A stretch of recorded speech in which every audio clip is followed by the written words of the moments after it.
Hey everyone, welcome back to Unboxing the Underground, and welcome to the very first unboxing video of this channel. So far it's been mini documentaries, interviews, more of which will be coming, but for right now, I wanted to get into unboxing. And what I have for you this month is a package from Banana Box Releasing, courtesy of Herschel Gillis. I just did an interview with him last month, so check that out if you haven't seen it before. And I also have a package from, I'm going to butcher this name, but Mélusine? I don't know. They're an offshoot sister company of Vinegar Syndrome, and this is their, like, adult erotica releasing sister company. But I have held on to this one for a while. I got this a while ago. This one I ordered earlier this month, and I'm not going to lie, I'm not throwing any shade here, but I did wait for this for a little bit longer than I imagined. My fault. I ordered it during the Black Friday sale, not knowing it would get here after after the holidays, basically. This is post-Christmas, so happy holidays, everybody. But I will start with the one I got first, and this is from Banana Box Releasing. Just bear with me. So again, Herschel, thank you for sending this over. So, oh, God, I knew it. Okay, hopefully I don't get flagged on YouTube for this, because this is kind of a graphic cover.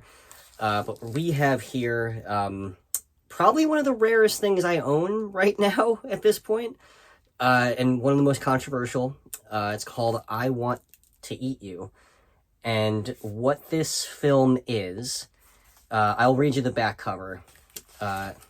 Just when you thought that the JAV, Japanese adult video, couldn't get any worse, behold, I Want to Eat You, an infamous JAV film starring real-life killer and cannibal Issei Sagawa. To say that the film is strange is an understatement. Due to legal loopholes, Sagawa was allowed to roam free until his death in 2022, and became a strange celebrity in Japan and all over the world. This is one JAV oddity that is going to offend, well, everyone. Cult Collectibles and Banana Box Releasing present to you this rarity of true crime and JAV rarely seen outside of Japan. Banana Box Releasing and Cult Collectibles in no way, shape, or form condone the actions of Issei Sagawa. This release is simply for archival purposes and to showcase the insanity that is Issei Sagawa's story and celebrity. So again, for those who don't know, I'll show you the back cover. Come on, focus. There we go. For those of you that don't know, there are actual documentaries on Issei Sagawa. I own one of them, called Cannibal. I'll show you right now. There's this one. Focus. There you go.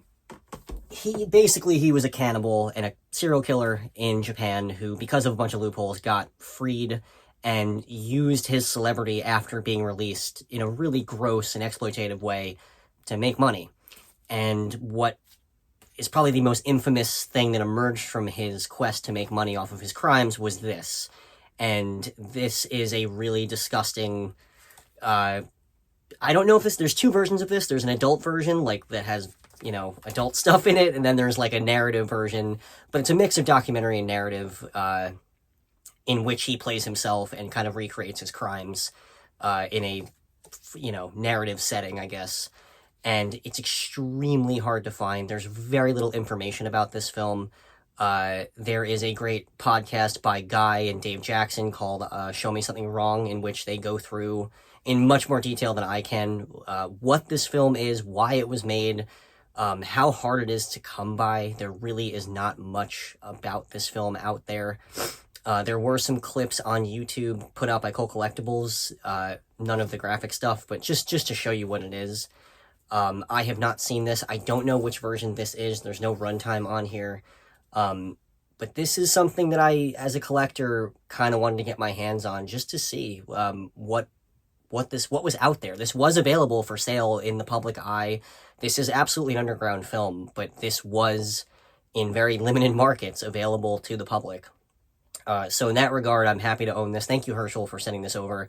I don't know if Banana Box Releasing or Cult Collectibles has any other copies of this. This was a very limited run that I got super lucky. I missed out on it, and then I DM'd them. They did have a couple copies left, so feel free to reach out to them. I don't know if they have any more, but this arrived in perfect condition. Thank you. Let's see if we can focus. Thank you. No? Okay. Anyway, I Want to Eat You from Banana Box Releasing. I will let you know which version this was in the next video. There's a longer version and a shorter version. I believe the shorter version is the adult version, and then there's like a 90-minute version, which is a half hour longer, that's like a bit more narrative based. Why they made two versions, I don't know. I have no idea who created this film. All I know it has a reputation for being one of the more exploitative underground films out there.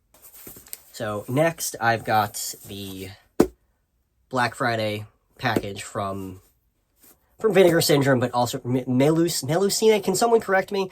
I don't know how you pronounce this, but they're a really cool sister label of Vinegar Syndrome. They used to just kind of put out their adult stuff on their proper label, like their main label, and then they did offshoots, I guess, to get away from the label that they were only doing adult-oriented stuff. But I will open this up now. Bear with me.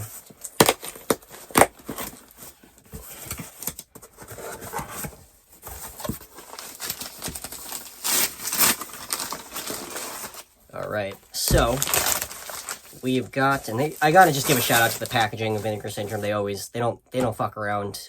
They do everything in paper and bubble wrap. They really don't mess around as far as all the slip covers that they do. This is Through the Looking Glass. Focus, come on, there we go. Through the Looking Glass. Directed by Jonas Middleton, who the only thing he has to his name is he's got a story credit on Just Before Dawn, if anyone's seen that film. I don't recall the year this was made. I think this was 1976. I could be wrong.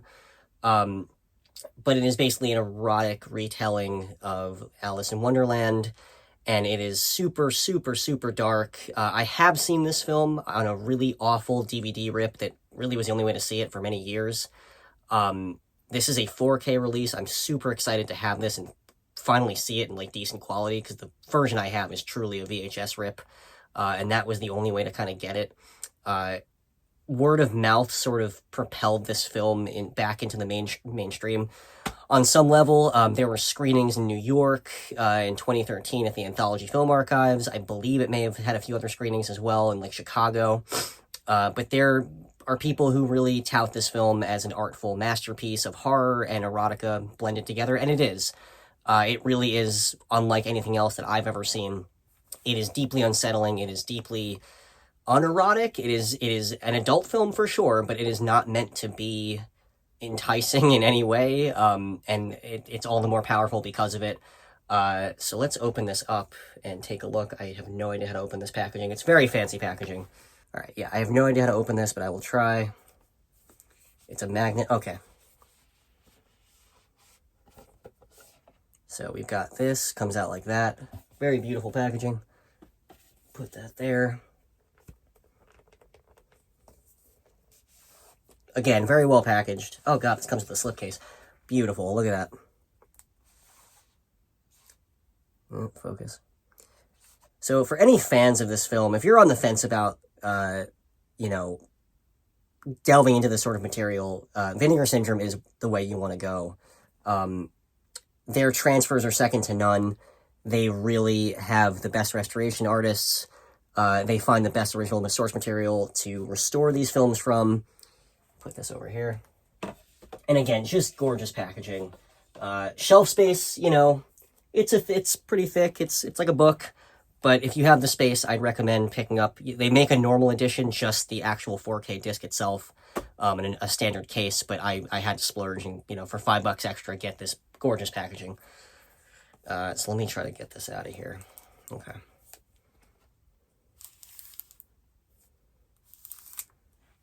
So put that there.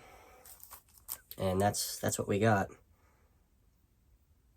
So absolutely stunning packaging. And again, I'm certain that I've seen screenshots of the transfer. I'm certain this will be some kind of revelation, seeing this in such good quality.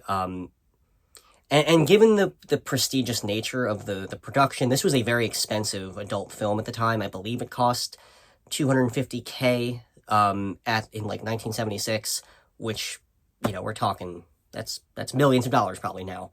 I'm not going to read this giant synopsis, but it just touts what this film is and why it was such an important genre-defining masterpiece. And again, it is.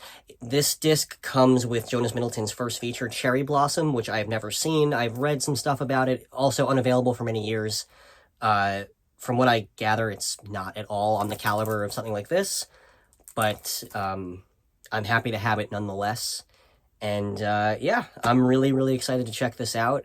Both of these, both I Want to Eat You and Through the Looking Glass. I'm very excited to own these pieces of underground cinema in my collection, and I will let you know how they are. And if anyone in the comments has seen these, please let me know what you think of either of these, because I'm always curious. And to anyone who has subscribed so far, thank you so much. If you liked the video, please tell your friends to watch it. And yeah, I appreciate all the support so far, and thank you all for watching, and I hope you had a great holiday, and I'll catch you on the next one.